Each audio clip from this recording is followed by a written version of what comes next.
I'm just looking through this protection order that you issued. There's no signature of the protected person. No. And this signature, yes, doesn't look like the signature on the protection order. No. And the petitioner didn't sign it. Yes, petitioner's lawyer must complete a law enforcement information sheet. Yeah. The LEIS. For every individual, yes, that must complete. Yeah. When she wasn't there, exactly who was it that filled that out? Pooh.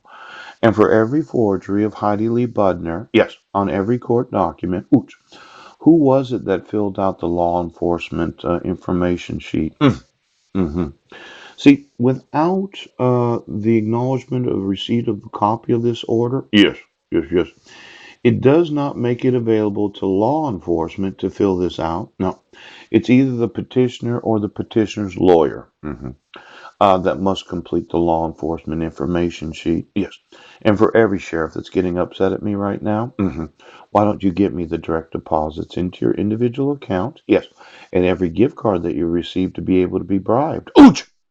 Now, this terrorism against the United States of America. I'm wanting to cut off that gravy train where you thought you'd screw your way in, and you'd cough up the money. Ooh-wee!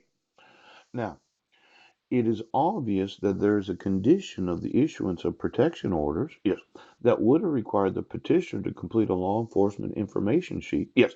But how could she complete a law enforcement information sheet, yes, without the acknowledgement of the copy of this order, yes? Now, a long time ago I mentioned this, but today I'm suing you for it. The terrorism of filling out any law enforcement information sheet without the petitioner acknowledging receipt of the copy of this order because of her not appearing in court right now. Now, this would be kind of the falsification of the LEIS.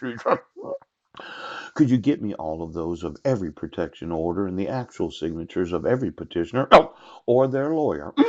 Because for every time I find a forgery right now,